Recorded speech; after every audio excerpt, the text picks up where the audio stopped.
नमस्कार। हम्म। थोड़ा गम है सबका हिस्सा, थोड़ा गम है सबका हिस्सा, थोड़ी धूप है सबका हिस्सा, हर पल एक नया मौसम है। रूबरू थिएटर ग्रुप और विजय सूरी फाउंडेशन की तरफ से शख्सियत सीजन 2 के इस अंक में आज हम जिस शख्सियत से आपको रूबरू करवा रहे हैं, सिनेमा, रंगमंच, टेलीविजन, आकाशवाणी से उनका गहरा ताल्लुक है। पंजाब से उनका ताल्लुक है, पंजाब से बिलोंग करते हैं। बहुत-बहुत स्वागत करती हूँ, एक जाना-पहचाना नाम है राजेश शर्मा जी। बहुत-बहुत स्वागत राजेश जी आपका हमारे शो में। धन्यवाद काजल जी। बहुत बहुत धन्यवाद आपका। सबसे पहले तो मैं आपका आभार व्यक्त करना चाहता हूँ कि आपने मुझे ढूंढा और चुना इसके लिए। धन्यवाद। बहुत-बहुत शुक्रिया। It's privilege to have you. आप पंजाब में इतना काम कर रहे हैं, खासकर रंगमंच की अगर हम बात करें, तो आप बहुत एक्टिवली काम कर रहे हैं पंजाब में। तो मेरा सबसे पहला सवाल तो यही होगा कि रंगमंच में जो आपका सफर रहा है, कला के क्षेत्र में जो आपकी बिगनिंग हुई, जो आपका सफर रहा, उसके बारे में हम भी जानना चाहते हैं। जी, मैंने जब मैं महिंद्रा कॉलेज में एडमिशन ली तो वहाँ पे नाटक हुआ करते थे, जो थिएटर फेस्टिवल ये जो होते हैं ना, मतलब यूथ फेस्टिवल्स।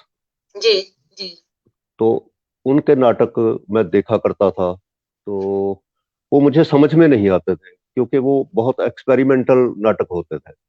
जी, तो मुझे कभी समझ नहीं आए, तो इसलिए मेरा कोई इंटरेस्ट नहीं था इसमें, जी। नाटक करने में। तो एक बार एक लड़का जो मेरा दोस्त बन गया था वहां पे, तो उसने मुझे एक टिकट दी। कहता 2 रुपए निकालो और ये नाटक देखने आना। मैंने कहा 2 रुपए मैं फ्री में ना देखूं। मैं तो फ्री में नहीं देखता नाटक। कहता क्यों? वो भी खोजी था आगे। कहता क्यों? मैं क्या, अभी मुझे नहीं अच्छे, मुझे समझ में ही नहीं आते। तो कहता तो कहता आप ये नाटक देखना। वो किसी बाहरले ग्रुप का था एक्चुअली, हुँ, कॉलेज हुँ। के बाहर का कोई प्राइवेट ग्रुप था। उसमें हुँ, वो हुँ। लड़का काम कर रहा था। तो उसने कहा, उसका नाम था भूपेंद्र जोशी। जी, तो वो जोशी ने मुझसे कहा कि तो आप भी ये नाटक देखने आना, अगर समझ में ना आया तो पैसे वापस। तो मैं कुदरती मेरे याद भी रह गया जी वो डेट, और मैं नाटक देखने चला गया। तो जी। वो था मॉलियर साहब का नाटक। ओह! मतलब मॉलियर शेक्सपियर के समकालीन हुए हैं फ्रांस में। जी, जी, जी। तो उनका नाटक उन्होंने पंजाबी में ट्रांसलेट किया हुआ था, कॉमेडी कॉमेडी प्ले था वो। और मुझे इतना अच्छा लगा, वो इतना अच्छा लगा क्योंकि वो बड़े लेखक का काम था, जी। अच्छा था। तो वो मुझे इतना अच्छा लगा कि मैंने उसी वक्त उस लड़के से कहा कि मैं भी करूंगा कुछ, मतलब मेरे मेरे लिए भी निकालना कोई, अगर कोई रोल मिले जी, तो। मतलब वो नाटक हैं जो उन पुराने, मतलब जो हमारे फकीर लोग थे जी, वर्ल्ड के मशहूर, उनके लिखे हुए नाटक अगर हम देखते हैं तो उस उम्र में, मतलब जो मैं 18-19 का साल था, 18 साल था, मतलब मुझे इतना अच्छा लगा, मतलब इतना अच्छा लगा कि मैं उसमें मतलब खो ही गया, उसमें प्रवेश कर गया। जी, जी, तो फिर दूसरा, फिर नाटक में उन्होंने मेरी बात की तो मुझे एक छोटा सा रोल मिला अगले नाटक में। वो था जी। साइयां किधरे, बधाइयां किधरे। वो हमारे महेंद्र बग्गा जी थे पहले जी, निर्देशक। तो वो कॉमेडी, मॉलियर की कॉमेडीज या दूसरी कॉमेडीज, वो एक प्रोफेशनल थिएटर करना चाहते थे पंजाब में। जी, तो टिकट बेच के, जी, जी। तो वैसी उनकी कोशिश रहती थी। तो पहला नाटक मुझे एक दोधी का रोल मिला, साइयां किधरे हुँ, हुँ। बधाइयां किधरे। तो उसके बाद मैं मतलब लगातार इसमें चलता गया, चलता गया। फिर सेकंड जो मोड़ आया मेरी जिंदगी में, वो था कि एक पंजाब लेवल पे ना, जलंधर में जी, सरदारजीत बावा नाम के एक निर्देशक, अ, जी, लेखक रहे हैं। वो एक धार्मिक नाटक करते थे, संत सिपाही। जी। तो किसी तरह से, मतलब उनका मैसेज आ गया मुझे कि अगर आप आ सकते हो तो ये ज्वाइन कर लो हमारा ग्रुप। जी। तो वो प्रोफेशनल ग्रुप था। तो वो क्या करते थे, विलेज टू विलेज नाटक करते थे, जी। गांव गांव घूम के, लाइक जिप्सी थिएटर। मतलब हम्म। उन्होंने एक जोंगा लिया हुआ था, जोंगे के पीछे एक ट्रॉली डाली हुई थी, और ट्रॉली पे सारी स्टेज, सारा सेट, लाइटिंग, सारा कुछ लाद करके वो चलते थे, और गांव गांव घूम के नाटक करते थे। तो उनका मकसद था कि जो गुरु गोविंद सिंह मार्ग है, ये वहां से आनंदपुर से लेकर तलवंडी साबो तक, तो जी जी जितने जी। भी रास्ते में गांव आते हैं उन पे शो करना है उन्होंने। और क्या बात। आसपास भी कर देते थे। तो उस ग्रुप में मैं, मतलब एक प्रोफेशनल ग्रुप में पहली बार गया। तो वो पे करते थे हमें, मतलब तनख्वाह देते थे महीने की, थोड़ी सी मतलब देते थे, लेकिन मेरा तो शौक मतलब नाटक का था मेन। तो वो मतलब बहुत अच्छा लगा जी, उसमें मैंने 35 शो किए जी। उनके साथ साथ। तो उसके बाद हमारे घर में मिस हैपनिंग हो गई, मेरे फादर की डेथ हो गई। तो फिर मैं वापस आ गया घर, घर का कारोबार संभालने लगा। और जो भी, हम्म। मतलब हमारे थोड़ी सी खेती थी, 4-5 एकड़ जमीन थी। तो 5 एकड़ जमीन थी, वो मैंने वहां पे खेती करना शुरू कर दिया, और कुछ डायरी डूरी का काम शुरू कर लिया। तो मैं एक दिन हल चला रहा था अपने खेत में, तो एक वही भूपेंद्र जोशी जो मुझे थिएटर में लेकर आया था, वही फिर आ गया हमारे घर। तो मुझे कहता कि यूनिवर्सिटी में एडमिशन ले लो आप, ड्रामे में, बीए हम्म। तो की हुई है ना, तो ड्रामे में एडमिशन ले लो। मैंने कहा जी। कौन जाएगा यार, अब मेरा काम इधर चल रहा है। वो हम्म। फिर वैसे ही वो कहता नहीं नहीं, तुम फ्री में डिग्री डिग्री कुट लो, मतलब पंजाबी च कहते हैं डिग्री कुट ला एक, वैसे मतलब हाँ, डिग्री ले लो। ही भी डिग्री था कुट ला एक। डिग्री तो और बिल्कुल। डिग्री कुटन के लालच में मैंने कहा, मैं कहा चल ठीक है भाई। वो कहता कुछ नहीं, जाना आना ही होता है बस। तो लेकिन मुझे एडमिशन मिल गई। तो जी। एडमिशन मिल गई जी। तो वहां पे बहुत बड़े बड़े लोग थे जो हमारे हम्म। अध्यापक थे। जी उनमें उनमें बलराज पंडित जी थे, राष्ट्रीय जी स्तर के, जो नेशनल स्कूल ऑफ ड्रामा जिन्होंने पास किया हुआ था। हाँ जी। जी। बलराज पंडित जी थे, कृष्ण द्विवेदी जी, हम्म। तो प्रकाश चाल जी, बड़े बड़े लोग थे वहां पे। तो जी मैं टाइम कम देता था वहां पे, तो वो इस बात से थोड़े खफा होते थे। तो मैंने भी चलो फिर अपना घर का कारोबार समेट के मतलब उधर ही हो गया सारा।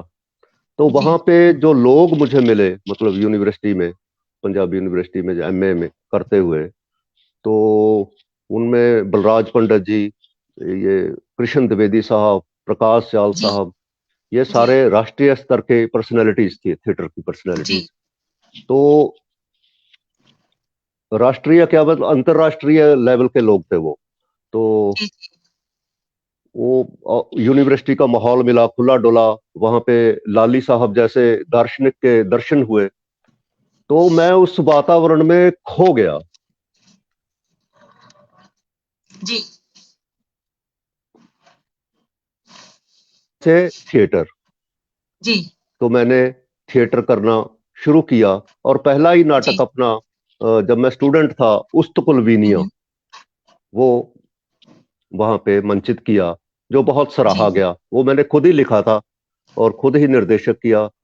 हमारी क्लास प्रोडक्शन थी, स्टूडेंट प्रोडक्शन, लेकिन वो जी हमारे वाइस चांसलर साहब ने मतलब बहुत उसकी सराहना की। वो कहानी थी एक, कि दो लोग, मतलब साइंटिस्ट, मतलब दो साइंटिस्ट पुलाड़ में जाते हैं, मतलब अंतरिक्ष में जाते हैं। तो उनका वहां पे रॉकेट खराब हो जाता है।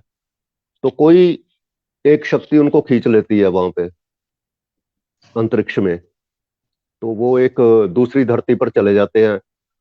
तो वहां पे लोग उनकी बहुत सेवा करते हैं। इसी आइडिया पर बाद में कृष फिल्म बनी। जी। तो म, मतलब कुदरती मतलब सिमिलरिटी हो गई। जी लेकिन ये कहानी मुझे हमारे एक हिंदी के अध्यापक थे, भगत सिंह बेदी जी, उन्होंने जी सुनाई जी थी। जी। तो उस पे मैंने नाटक लिखा। तो वो नाटक काफी सराहा गया। तो फिर मैंने हम्म। पास आउट होने के बाद नाटक किया मिट्टी ना होवे मत रही, ये मैंने निर्देशित किया नाटक। तो ये नाटक बर्तौल्त ब्रख्त साहब का लिखा हुआ था, बड़े कॉमरेड जर्मनी के। जी जी। तो नाटककार बहुत बड़े मतलब हैं। तो उसका पंजाबी में अनुवाद किया था अमितोज जी ने। अमितोज भी हमारे कॉमरेड कवि लेखक पंजाबी के बहुत मशहूर हैं। तो वो नाटक बहुत बड़ा नाटक था, मतलब उसमें गायकी थी, उसमें पोइट्री थी, गायकी थी और फोक था पूरा। क्या बात। तो वो इतना बढ़िया नाटक, मतलब पंजाबी में उन्होंने ट्रांसलेट किया हुआ था कि वो नाटक के बारे में थोड़ा सा मैं आपको बता दूं कि वो नाटक जरूरी है बताना इस समय, क्योंकि उसमें क्या होता है कि एक राजा है नाडू खां।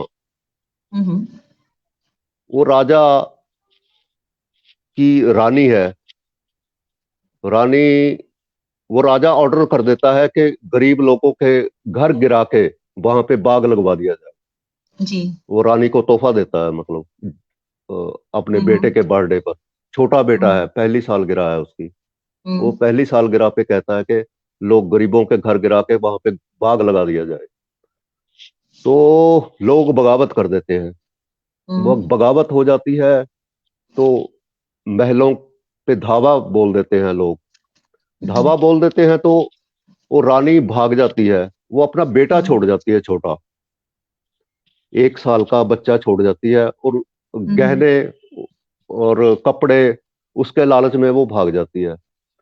तो बेटा वहां पे छोड़ जाती है। उसे एक नौकरानी पालती है। वो एक नौकरानी उसे उठा के ले जाती है, लड़की मेहताब। मेहताब उसका पालन, वो बहुत उसके लिए मतलब वो यातनाएं झेलती है। पुलिस उसके पीछे लग जाती है, सारा कुछ, मतलब क्योंकि शहजादा है वो।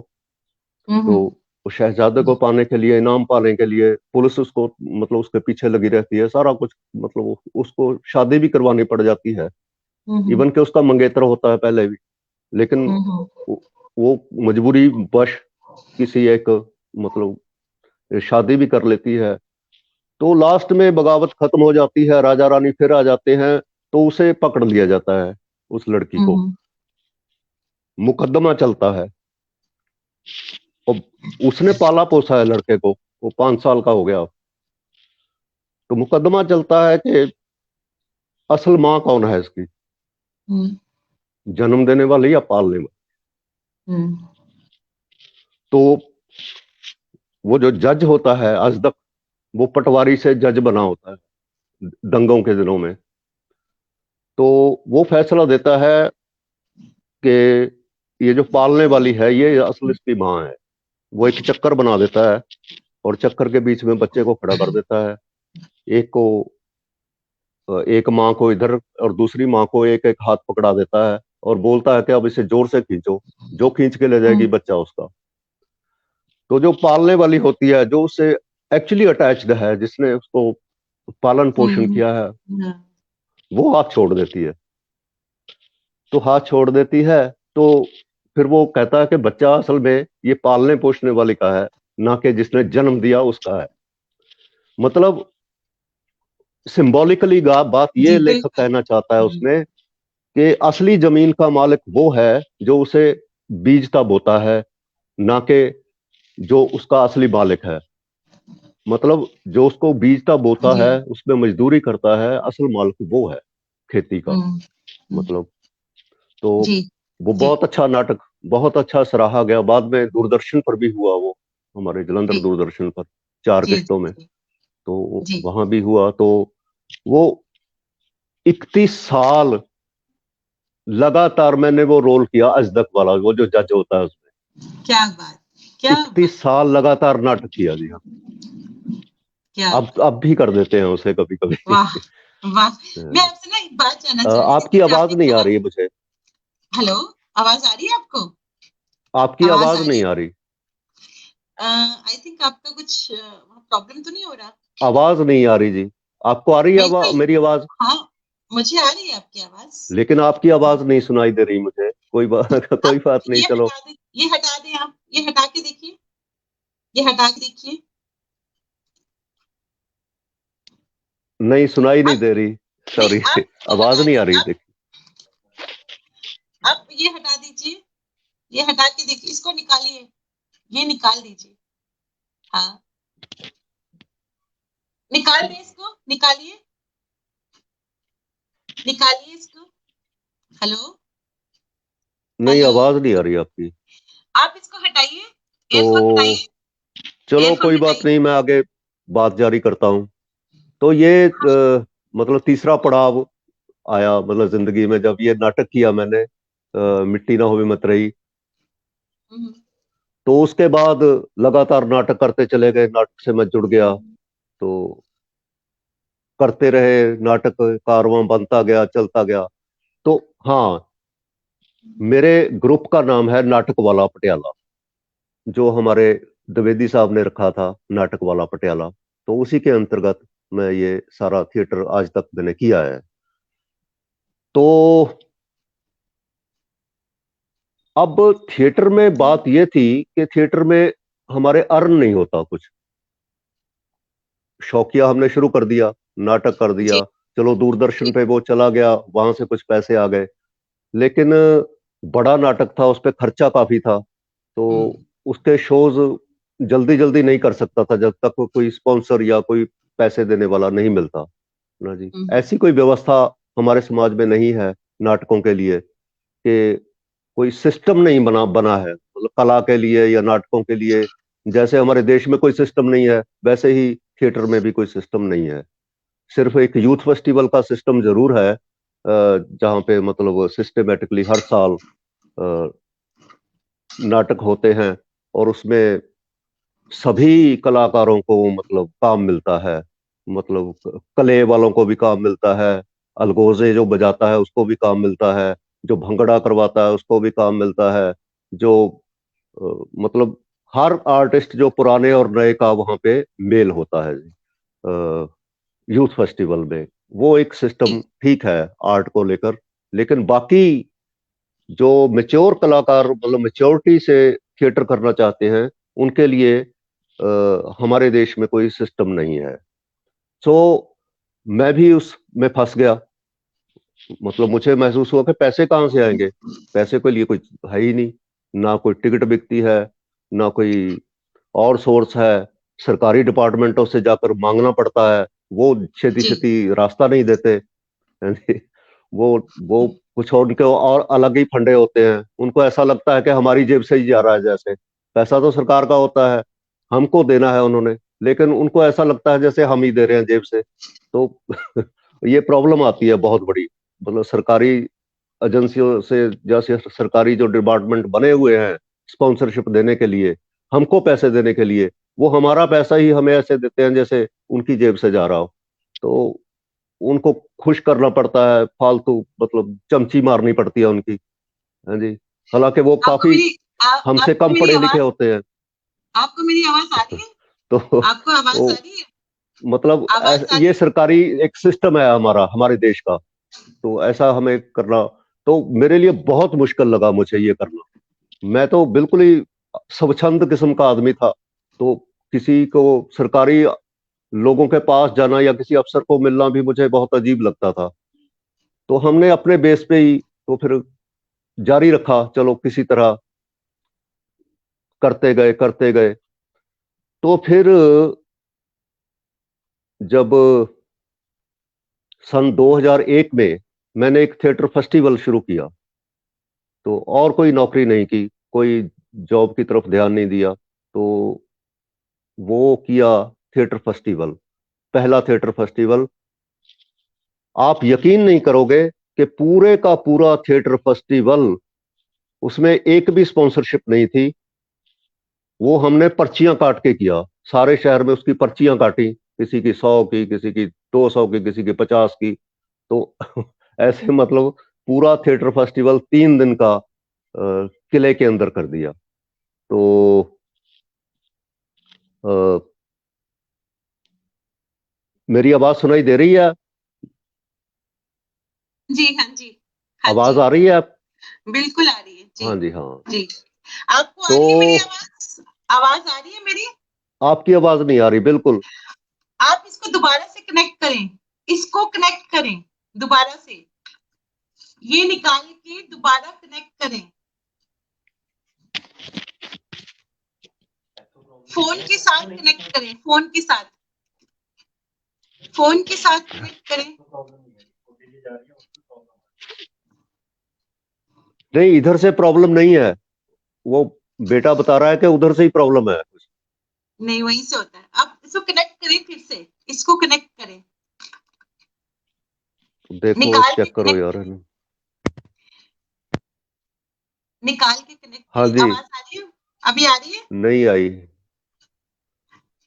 नहीं आ रही है? नहीं आ रही है? चलिए, आज तो मुझे लगता है ऐसे ही बोलना पड़ेगा। चलो जारी रखते हैं। अभी आपको आवाज आ रही है? अभी आ रही है? तो आवाज नहीं आ रही? थिएटर फेस्टिवल मतलब शुरू किया पटियाला में, किला चौक में। वो सारा पहला जो रंगमंच था, तो वो हमने पर्चियां काट के किया। मतलब लोगों के पास गए, दुकानदारों के पास गए, पर्चियां काटी, फिर उसका खर्चा निकाला सारा। तो उसमें हमने वो नाटक किए। तो आज तक मतलब वो 20 फेस्टिवल हम कर चुके हैं, 20 फेस्टिवल। और ये एक अचीवमेंट है हमारे ग्रुप की कि 3 डेज फेस्टिवल पटियाला में हमने लगातार शुरू किया। और सबसे बड़ी बात जी ये थी। हाँ जी, हूँ आवाज आ गई। सबसे जी। बड़ी बात ये थी। थैंक यू वेरी मच, आपकी आवाज सुनाई दी। बहुत बड़ी बात आपने कही कि आपने थिएटर फेस्टिवल शुरू किया और बिना किसी मदद के, ये सबसे बड़ी बात है। बिना जी किसी जी मदद जी। का आपने थिएटर बिना किसी फेस्टिवल। मदद के, सिर्फ शहर वालों की मदद से पर्चियां काट के मतलब किया। क्योंकि वो सरकारी दफ्तरों में जाने से, मांगने से मुझे बहुत शर्म आती थी। मैं बिल्कुल। बहुत शर्मीला था मतलब इस मामले में। और लोग इमेजिन ही नहीं करते, कई लोग भी, राजेश शर्मा ने थिएटर कैसे कर लिया, वो तो इतना शर्मीला है। मतलब जो मतलब बहुत मैं आपसे एक सवाल पूछना चाह रही हूँ कि हाँ आपने जी। कहा कि आप गाँव में घूम घूम के थिएटर किया करते थे, वो वही जुंगा बुक करते थे और सारा सामान डाल के थिएटर करते थे। तो जी थिएटर एक सोशल चेंज की तरह भी यूज होता है थिएटर का। तो आपके साथ कोई ऐसी याद जुड़ी जो आपने गाँव-गाँव में जाकर थिएटर किया और गाँव वालों पे क्या इम्पैक्ट पड़ा उस रंगमंच का जो आपने गाँव-गाँव में जाकर, क्योंकि रंगमंच एक समाज का आईना होता है और बहुत इम्पैक्ट करता है ग्रास रूट लेवल को चेंज में, सोशल चेंज में बहुत हेल्प करता है। तो आप क्या कहेंगे, कोई ऐसी याद जुड़ी रही गाँव में थिएटर करने से, आपको लगा कि यहाँ कुछ थिएटर करने से थोड़ा-सा बदलाव आया है? क्या कहेंगे?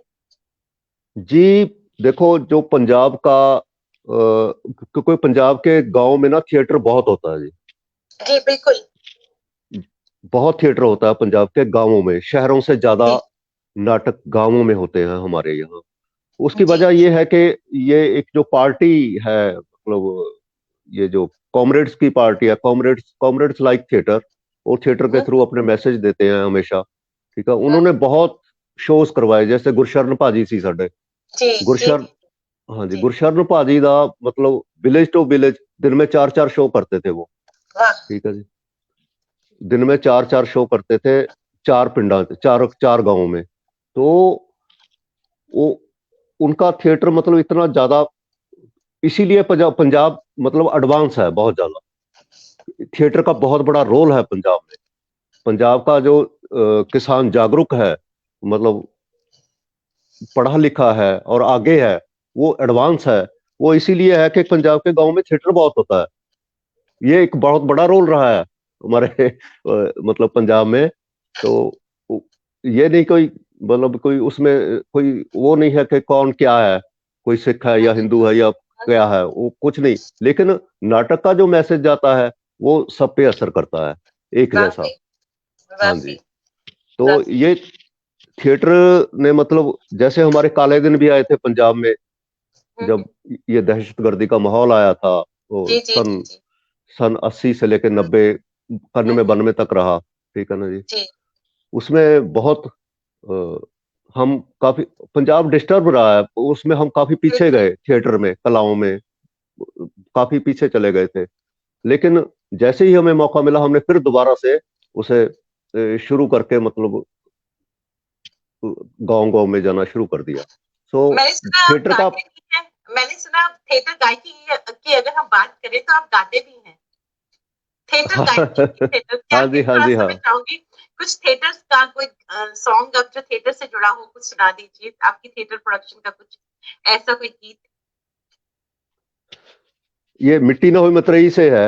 ये जी, लोगों के बारे में है, लोगों के कि जी, जी।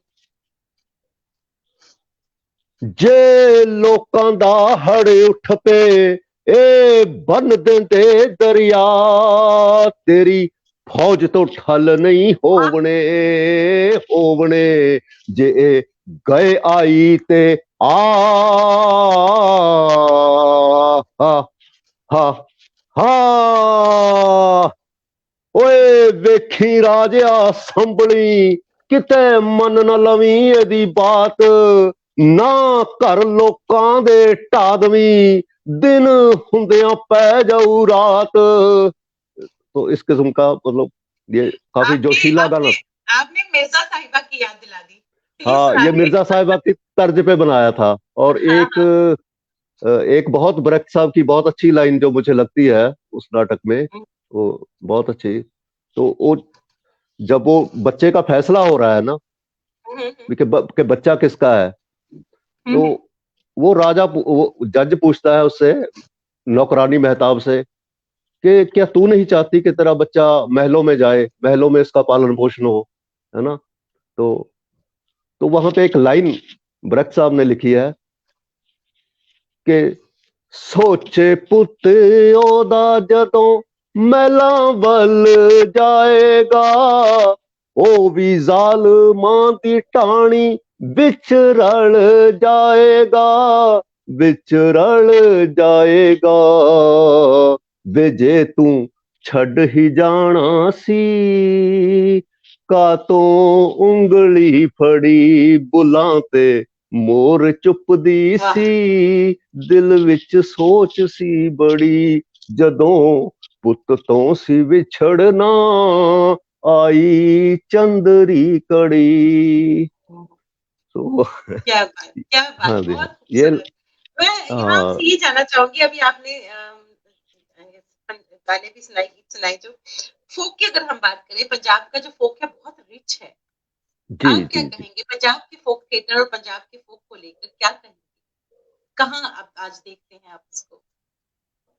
देखिए, पंजाब के फोक में बहुत जान है। ये जो जी, फोक, इसका फोक स्टोरीज हैं हमारी, फोक कथाएं हैं, जी, फोक मतलब जो है सारा वो बहुत रिच है, और बहुत उस पे काम हुआ है, क्योंकि जी, पंजाब जी, बहुत बड़ा रहा है कभी। ये वो पाकिस्तान से लेकर इधर दिल्ली तक, मतलब सारा पंजाब ही जी, था। बहुत जी, बड़ा जी। इलाका था, 5 दरिया थे इसमें। तो वो सारे इलाके की एक अपनी कहानी है खास, अपनी एक उसकी भाषा है, एक कल्चर है उसका। तो हुँ, क्योंकि बॉर्डर पे रहा है हमेशा पंजाब, फ्रंटियर्स का हुँ, इलाका है, फ्रंट हुँ, फ्रंट पड़ता है, तो जितने भी हमलावर आते थे, तो वो सारे पंजाब से आते थे। तो पंजाबियों को बहुत झेलना पड़ा, मतलब जो जुल्म हुए, मतलब जो अ, लोगों से मतलब मिला, यूनानी लोग यहाँ पे रहे, हाँ जी। फिर मुगल आए तो इसी रास्ते से आए, अब्दाली आया लुटेरा इसी रास्ते से, नादर शाह आया मतलब जितने भी, वो सबसे पहले पंजाब पड़ता था उनको, तो पंजाबियों को सारा कुछ सहन करना पड़ता था। तो इसलिए पंजाब का जो कल्चर है, उसका जो फोक है, उसमें वो जो हुँ। वीरता है उसमें मेन, जी, तो जी, जी, वही मिर्जा है, हाँ जी, वीरता है। जी, और अपना फकीरी है, जी, बिल्कुल, बिल्कुल। हाँ जी, कोई दरवेश है, कोई ऐसा दरवेश है। बिल्कुल, बिल्कुल, कोई ऐसा किरदार जो आपने रंगमंच पे किया हो, जो आपके दिल के बहुत करीब होगा? कोई ऐसा नाटक, कोई ऐसा किरदार आप बताएँगे? आधे अधूरे, आधे वाह। अधूरे मोहन राकेश जी का नाटक है जी, आधे अधूरे। तो वो हमारे उस्ताद जी ने किया था। तो उन लोगों में से तो अब है नहीं कोई, मतलब जो जिन्होंने हमारे इतनी अच्छी शिक्षा रंगमंच की दी हमें। कृष्ण द्विवेदी साहब, पंडित जी, हाँ जी, लाली साहब। तो वो क्या है शेर के रास्तों, क्या हुए वो लोग जो आते जाते मेरे आदाब पे कहते थे जीते रहिए। वाह। वाह। वो लोग नहीं रहे, लेकिन वो उनकी दी हुई हमें शिक्षा जो है वो साथ साथ चलती है। तो आधे अधूरे भी उन्होंने ही दिया था, पंडित जी ने मुझे दिया था कि ये नाटक करो जी। बेटा। तो मैं पास आउट कर चुका था और थिएटर कर रहा था, तो उन्होंने स्पेशली कहा कि ये नाटक करो ये। मैंने कहा जी क्या इसमें? वो कहते ये वो नाटक है जो जब हिंदी रंगमंच पहली बार प्रोफेशनल हुआ था, हिंदी रंगमंच जी। का टिकट बिकने लगा था। वाह। हाँ जी, ये वो नाटक है, तो इसे आप भी कीजिए। तो वो नाटक मुझे पहले तो मुश्किल लगा, हिंदी में था पढ़ना मुश्किल लगा, पहले तो मेरे समझ में नहीं आया। फिर दो तीन चार बार जब उसे मैं पढ़ता गया, तो धीरे धीरे पता चलने लगा कि ये तो बहुत बढ़िया नाटक है वाकई। तो उसको हमने मंचित किया, मंचित किया तो वो इतना मतलब अच्छा मॉडर्न थिएटर है, क्योंकि जी। है तो हमारा पुराना थिएटर जो है वो भी बहुत रिच है, लेकिन मॉडर्न थिएटर में जो आधे अधूरे है नाटक, वो बहुत रिच कृति है। जी। मतलब जी। मिडिल क्लास पे अगर हमारे इंडिया में कोई सबसे बढ़िया रचना है तो वो आधे अधूरे है, मिडिल क्लास जी। में। तो जी। मतलब वो करके बहुत मजा आया, और वाकई नयापन था उसमें, बढ़िया जी। लगा, बहुत अच्छा। वो रोल भी मैंने किया मेन, जो चार करेक्टर हैं, पांच, वो चारों अलग अलग, मतलब बहुत अप्लॉज मिला था उसमें। बहुत अच्छा नाटक, कलात्मक नाटक है। जी। तो तो वो काफी। नाटकों से जुड़ी कोई खास बात जो आपने किए हैं, कोई यादें, कुछ खास यादें, जो भी नाटक आपने किए हैं उनसे जुड़ी कुछ खास यादें अगर आप हमसे शेयर करना चाहें। यादें तो अब अनलिमिटेड हैं जी, यादें। जी। हर नाटक ही, हर शो ही अपनी एक याद बन जाता है। याद है। जी। जी। हाँ जी, हाँ, हर शो अपनी एक याद बन जाता है। तो जी। उसमें बहुत सी यादें हैं, मतलब मतलब कई जगह पे हम नाटक करते हैं, उसका इतना प्रभाव पड़ता है कि जैसे कॉलेज में किया था नाटक, तो इतना वहां पे प्रभाव पड़ा कि वो मतलब वो सिग्नेचर लेने से ही नहीं हटे 3 घंटे, ऑटोग्राफ स्टूडेंट्स। ऑटोग्राफ, हाँ, वाह। वाह। वाह। तो ऑटोग्राफ ही लेते रहे। क्या बात। तो क्या बात। है ना जी, ऐसे मतलब अभी। जी। तो ये सब चलता रहा। फिर मुझे मेरे परिवार से बहुत साथ मिला जब जी। मेरी मैरिज हुई, तो ये भी एक प्रसंग है अपने आप में। जी। तो वो मेरी वाइफ ने तब BA first year second year किया था, तो उसकी मैरिज हो गई मेरे साथ। तो वो आ गई, चलो घर में नाटक होता था, हमारे घर में रिहर्सल होती थी। तो वो देखती थी कि क्या हो रहा है ये वो बिल्कुल भी नहीं, उसने कभी नाटक देखा भी नहीं था, किया भी नहीं था। तो वो तो मैंने कहा आप भी कर लो भी रोल, ये तो घर घर की गंगा बह रही है, आप भी हाथ धो लो, है ना तो वो कहती नहीं नहीं, मैं नहीं, स्टेज पे नहीं आ सकती, मैं बिल्कुल नहीं, स्टेज पे नहीं चढ़ सकती। मैं तो कहती वहां पे बेहोश हो जाऊंगी, मैं नहीं चढ़ सकती। तो फिर चलो घर में माहौल, उसने बैक स्टेज संभालना शुरू कर दिया, कॉस्ट्यूम, ये सारे जो, जी। है ना जी, तो प्रोडक्शन के काम जो भी होते हैं वो संभालने शुरू कर दिए। तो बड़ा सहारा मिल गया चलो इतने में ही, क्योंकि काफी कॉस्ट्यूम्स होते थे नाटक के, जी। उनको जी। संभाल, पहले हम खुद ही संभालते थे, सारा कुछ अपने आप ही किया करते थे। तो बस वो, फिर वो उसने बड़ी हिम्मत दिखाई, उसने बीए अपनी क्लियर की आफ्टर मैरिज, और फिर ये एमए डांस की। एमए डांस में पंजाबी यूनिवर्सिटी में उसने की। तो फिर उसने रोल भी शुरू कर दिए। तो अ, फिर आप मैं आपसे ये जानना चाहूंगी कि आप आकाशवाणी के नाटकों से भी जुड़े हुए हैं, तो जी, क्या अनुभव रहा आपका आकाशवाणी के साथ? आकाशवाणी के साथ बहुत अच्छा अनुभव है।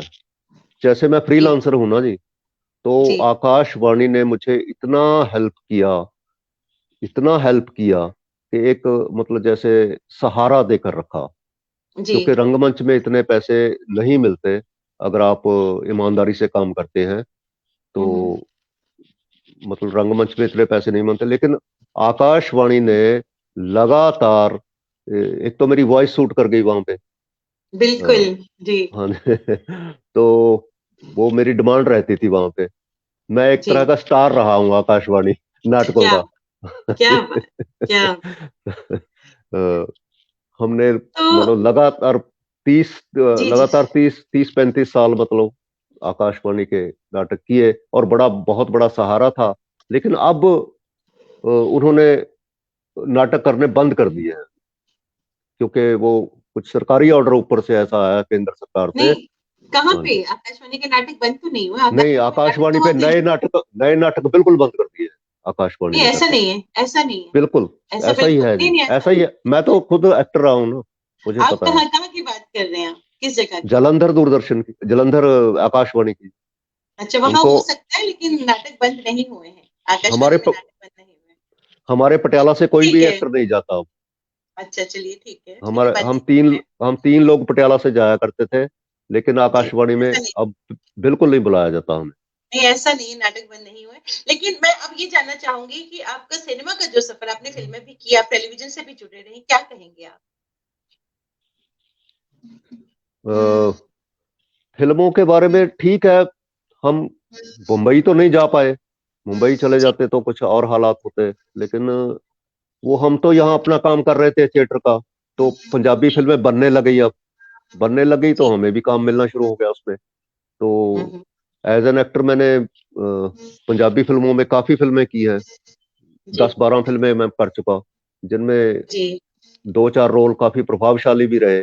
मतलब जी जैसे मिट्टी ना फरोल जोगिया, अंबर जी। सरिया, है ना। इन दो फिल्मों में काफी प्रभावशाली रोल था मेरा, मतलब जो एक डिफरेंट किस्म का था। तो हम्म। इससे एक इनकम आनी शुरू हो गई है। अच्छा है, बढ़िया है। मतलब पंजाबी एक्टरों जी। की जो मतलब, क्योंकि प्रॉब्लम क्या है कि हम्म। थिएटर में डायरेक्टर हम्म। तो किसी ना किसी तरह से पैसे बना लेता है। जी ठीक है जी। लेकिन जो एक्टर है वो रोटी नहीं खा सकता थिएटर में से। मतलब थिएटर की हमारी सबसे बड़ी जो प्रॉब्लम है वो ये है कि एक्टर के लिए गुजारा नहीं है एक्टर का। तो क्योंकि और बेसिकली जो थिएटर है वो एक्टर बेस्ड है। मतलब एक्टर पे डिपेंड करता है, जैसे फिल्म डायरेक्टर पे डिपेंड करती है। ठीक है जी। मतलब बिल्कुल बिल्कुल। डायरेक्टर्स मीडिया है फिल्म, है ना, या फोटोग्राफर का मीडिया है। तो जी जी। थिएटर जो है वो टोटल एक्टर्स मीडिया है। तो बिल्कुल बिल्कुल है। एक्टर को ही पैसे नहीं मिलते। ठीक है जी। डायरेक्टर तो कोई ना कोई अ, जुगाड़ कर लेता है, इधर उधर बेच वाकई। लेता है या कुछ, है ना जी। जी जी। हमारे साथ बहुत तो सारे लोग जुड़े हैं, हमारे साथ बहुत सारे व्यूअर्स जुड़े हैं, तो उनमें से जसप्रीत इसलिए चोपड़ा जी हैं। हाँ जी, हाँ। वो लिखती हैं कि मिट्टी ना फरोल जोगिया बहुत ही हाँ अच्छी जी। फिल्म है। लिखती हैं कि मिट्टी ना फरोल जोगिया बहुत अच्छी फिल्म है। Thank you ji, thank you very much. Thank you. So so ये जो मैं बताने जा रहा था कि थिएटर के एक्टर को में गुजारा नहीं है एक्टर का। एक्टर को पैसे नहीं मिलते। बंगाली के एक्टर को पैसे मिलते हैं, महाराष्ट्र में मिलते हैं, एग्जैक्टली। लेकिन पंजाब में नहीं मिलते। आसाम में भी मिल जाते हैं, तो पंजाब में नहीं मिलते। तो एक ही सहारा होता है, दूरदर्शन या रेडियो, सरकारी जो होते हैं। ठीक है जी। लेकिन प्राइवेट वाले पैसे नहीं देते, प्राइवेट रेडियो हैं या जो भी बनता है। ठीक है जी। वो सरकार ने बंद कर दिए नाटक करवाने। ठीक है जी। ऐसा ये नहीं है, एक ऐसा बहुत नहीं है, बड़ा ऐसा ऐसा नहीं है, है। ऐसा आई नो, चलिए ऐसा हम है। अभी नहीं, हम चलिए हम इस बात पे बात नहीं करते, हम एक जर्नी पे बात करें, बट ऐसा नहीं है, आकाशवाणी में नाटक होते हैं। जो भी आपके रीजंस हो दैट हम सॉरी, मैं मतलब हम चलो हम हो उसको सकता है डिस्कस मैं नहीं, आउट ऑफ हम सिलेबस हो उसको गया हूँ। हाँ, जो इसका हो सही सकता है मैं जी, हो हाँ, हो लेकिन सकता है मैं आउट ऑफ सिलेबस हो गया हूँ, लेकिन मैं आकाशवाणी में नाटक होते हैं। थिएटर की प्रॉब्लम की बात कर रहा हूँ। जी मैं बिल्कुल। अब मैं जी, हमारे साथ हरजीत वालिया जी जुड़े हैं मुंबई से। लिखते हैं, hello Rajesh, how are you, आपके लिए लिखते हैं। हाँ जी, अमन वालिया अरोड़ा साहब जी, नमस्कार। नमस्कार वालिया साहब, सत श्री अकाल जी। अमन अरोड़ा जी जुड़े हैं हमारे साथ। डॉक्टर सरला मेहता जुड़ी हैं, बहुत स्वागत करती हूँ। नवरीन शर्मा जुड़ी हैं। किरण शिवपुरी हाँ जी जी। जुड़ी हैं। जगजीत सरीन जी जुड़े हैं हमारे साथ। लिखते हैं, वाह जी वाह। मोहन राकेश जी का ये नाटक बहुत फेमस हुआ था, वो पंजाबी थे। सुचित्रा गुप्ता जी जुड़ी हैं, आकाशवाणी के नाटकों में एक बहुत बड़ा नाम। जसकिरण चोपड़ा जी जुड़ी हैं, वरिष्ठ रंगकर्मी हैं। रश्मि धर वाह जुड़ी जी। हैं, बहुत बहुत स्वागत करती है मैं इन सभी का। किरण शिवपुरी जुड़ी है, आकाशवाणी के नाटकों से संबंध है उनका गहरा। इंद्रजीत जी जुड़े हैं। सुमन पॉल जुड़ी हैं, ब्रॉडकास्टर है, आकाशवाणी से जुड़ी है, बहुत बहुत स्वागत करती हूँ मैं इन सभी का। दीपक नायडू जुड़े हैं, बेहतरीन शख्सियत और सिंगर है, बहुत बहुत स्वागत। देवी शर्मा जी जुड़े हैं पंजाब से, सिनेमाटोग्राफर हैं और डायरेक्टर हैं, बहुत हाँ बहुत जी, हाँ स्वागत जी, हाँ। करती हूँ मैं बहुत इन धन्यवाद। सभी का। जितने भी हमारे साथ एस्टीम शहजाद हुसैन कश्मीर से जुड़े हैं, बहुत बहुत स्वागत करती हूँ। जितने भी एस्टीम व्यूअर्स हमारे साथ जुड़े हैं, मैं उन सभी का तहे दिल से शुक्रिया करती हूँ। तो फिल्मों का जो आपका सफर है, जिस तरह से जसकिरण जी लिखती है, मिट्टी ना फरोल जोगिया बहुत अच्छी फिल्म थी, तो कुछ इस जी, तरह की और फिल्में जो आपके अनुभव जुड़े रहे फिल्मों से, उस बारे में मैं चाहूंगी कि जरूर बताएं। फिल्मों में वही मैं बता रहा था कि फिल्मों का हमें फायदा हो गया है, थिएटर जी। वालों को, कि हम्म। अब हमें फिल्मों में काम मिल जाता है, तो वहां से इनकम आ जाती है। ठीक है जी। चलो, दो एक रास्ता बंद हुआ तो दो तीन खुल गए, मतलब ऐसा हम्म। हुआ है हमारे साथ। तो जी जी जी। अ, तो जो नई युवा पीढ़ी है आज की, जो नए लोग इस फील्ड में आना चाहते हैं, आप उनको क्या कहेंगे? पढ़ाई पढ़ना कितना जरूरी है? अगर आप परफॉर्मिंग आर्ट में भी आना चाहते हैं, स्टडीज कितनी जरूरी है? बुक्स पढ़ना कितना जरूरी है? और आप एक्सपर्ट क्या गाइड करेंगे उनको, क्या कहेंगे? स्टडी ही सबसे जरूरी है। स्टडी बहुत जरूरी है। एक, अगर आपने थिएटर करना है,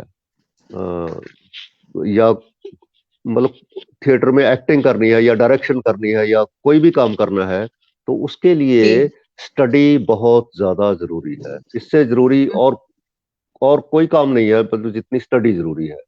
तो जितने जी जितना क्योंकि जितने आप वाइज होंगे, जितने आप वाइज होंगे उतनी ही अच्छी बात करेंगे, क्योंकि आपने लोगों के सामने बात करनी है, आपने जी लोगों को गाइड करना है। लोग आप जब जी जब आप स्टेज पे होते हैं, लोग आपको भगवान मानते हैं। तो जी। अगर आप अच्छी तरह से पढ़े लिखे होंगे, तभी हम्म, आप उनके फायदे की बात कर पाएंगे। बिल्कुल ये एक बिल्कुल। सत्य है। और मतलब दर्शक हर बात नोट करता है। वो आपकी ईमानदारी, आपकी सिंसेरिटी, आपकी हर बात नोट करता है। तो मतलब मैं एक, जो मैंने थिएटर में से अपना गुजारा कर लिया जिंदगी में, हम्म, तो हम्म, मैं बहुत शर्मिला था, मतलब बात नहीं कर पाता था लोगों से। तो लोगों ने मुझे स्वीकार किया। जी मतलब बड़ी बात ये थी, बड़ी बात ये जी थी, उन्होंने मेरी सिंसेरिटी, मेरी ईमानदारी को स्वीकार किया। और जो थिएटर में मुझ में डेवलपमेंट हुई, वो एक अच्छा इंसान बनाती है। मतलब जो ये कला है, थिएटर की कला, वो एक अच्छा जी। इंसान बनाती है, अच्छा इंसान बनने में आपकी मदद करती है, बहुत वाकई बड़ी। वाकई हाँ। वाकई ये- वाकई। जी।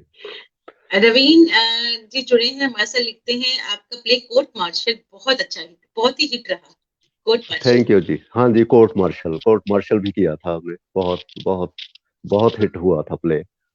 Thank you ji, thank you very much. Court martial, हाँ, बहुत अच्छा था। बहुत अच्छा, वो मेरी पसंद का नाटक है। उसके जी काफी शोज किए हमने। जी। आपने तो कहा कि आपने थिएटर फेस्टिवल करवाए, तो उसके बाद जो आपने थिएटर फेस्टिवल की शुरुआत की, क्या उसके बाद भी आपने इस तरह के थिएटर फेस्टिवल किए पंजाब में? जी, क्योंकि 20 फेस्टिवल अभी तक हम कर चुके हैं, 20। अरे वाह, क्या बात, हाँ क्या जी, बात। हर साल करते थे जून के महीने में, summer theatre Patiala, festival. Patiala जी, में। पटियाला, पटियाला में। तो वो मतलब काफी उसके साथ लोग जुड़े। तो मेरा जी। ये था कि हम, जैसे हमें सेटबैक लगा था पंजाब में थिएटर को, एक हम्म, वो जो दिन थे, तो हम्म, उसके बाद मैं सोच रहा था लगातार कि कैसे फिर से थिएटर को मतलब उभारा जाए, रिवाइव। हाँ, जी रिवाइव किया जाए। तो जी। फिर मैंने पॉपुलर नाटक, जो पॉपुलर थे, जैसे मौलियर का कंजूस पहले हम्म, फेस्टिवल में, और ये हम्म, मिट्टी ना होवे मतरई, ये 2 नाटक और एक बच्चों का नाटक स्पेशल मतलब शुरू किया ताकि बच्चे भी जुड़े जी इससे। तो जी हम आज तक अपने फेस्टिवल्स में एक नाटक बच्चों का, क्योंकि चिल्ड्रन थिएटर भी होना चाहिए ना, तभी पनपेगा, है ना जी। तो चिल्ड्रन थिएटर, 2 यंगस्टर मतलब यंग जो कॉलेज वाले लड़के होते हैं, और एक फुल लेंथ नाटक जो मेच्योर लोग करते हैं, मेच्योर एक्टर्स मतलब। क्या तो इस तरह से मतलब सभी की डेवलपमेंट होती रहती है। तो मैंने पॉपुलर थिएटर सबसे पहले चुना कि लोग जिसको पसंद करें, वो ऐसा थिएटर ना करूं कि लोगों के समझ में ही ना आए या कुछ एक्सपेरिमेंटल या, है ना। तो मैंने फिर वो पुराना थिएटर उठाया जो मतलब कंजूस, मौलियर साहब का कंजूस, जी है जी ना। बहुत फेमस प्ले है। हाँ जी, हाँ, कॉमेडी थी, जी कॉमेडी कॉमेडी। पसंद आई लोगों को। उसके 14-15 शो हुए बकायदा। जी तो फिर मिट्टी ना हो मत रही, वो तो बंद ही नहीं हुआ आज तक, मतलब उसकी चलता रहता है, उसका कोई ना कोई शो आ ही जाता है। उसके 100 से ऊपर जी हम शो कर चुके हैं लगभग। जी तो मतलब पॉपुलर थिएटर शुरू किया, फिर नेक्स्ट ईयर फिर किया। पैसे नहीं होते थे, गर्मी होती थी, समर थिएटर फेस्टिवल, गर्मी में हम पैसे इकट्ठे करते थे। तो किया मतलब एक साधना की तरह किया इसको मतलब। तो होते होते हो गया। फिर लोग भी जुड़ गए हमसे, जी लोगों का उत्साह मिला, लोगों ने पैसे दिए। लोग देते हैं, अगर आप सही ढंग का काम करते हो, तो लोग आपके साथ जुड़ते हैं और आपकी मदद करते हैं। ये मैंने देखा है बिल्कुल अपनी जिंदगी में। बिल्कुल तो आपको किसी चीज की कोई परवाह नहीं रहती, मतलब ये बिल्कुल मैंने देखा है अपनी जिंदगी में। तो जी आपको किसी से मांगने की कोई जरूरत नहीं पड़ती, फिर जी किसी से गिड़गिड़ाने की जरूरत नहीं पड़ती, किसी से मतलब अ, मतलब सरकारी लोगों के पास जाने से बच जाता है। जी। तो तो अब चलते चलते आप जो हमारी नई जनरेशन है, जो न्यू परफॉर्मर्स है, जो आज की युवा पीढ़ी है, उनको आप क्या कहना चाहेंगे एज एन एक्सपर्ट? क्या गाइड करेंगे, क्या मैसेज देंगे? उनको बस युवा पीढ़ी मतलब काम करे, वर्क करे सिंसियरली, ईमानदारी से। जी तो वो शॉर्टकट वेज ना अपनाए। जो भी जी लाइन पकड़ दी है कि जी एक लाइन है ना कि जुनून का हुक्म सुनो और अमल करो उस पर। जो आपका जुनून है, क्या बात है। उसका हुक्म मानो। तो और अमल करो। और, और अमल करो उस पर, ठीक क्या है जी। बात, वाह तो वाह। कामयाबी निश्चित तौर से आपको मिलेगी ही मिलेगी। ये ये मेरा एक्सपीरियंस है, मेरा दावा है, ये क्या पक्की बात है। हाँ क्या अब चलते चलते कुछ एक गीत और हो जाए। आप इतना खूबसूरत गाया, चलते चलते एक और कुछ सुनाते हैं आप अपनी आवाज जी।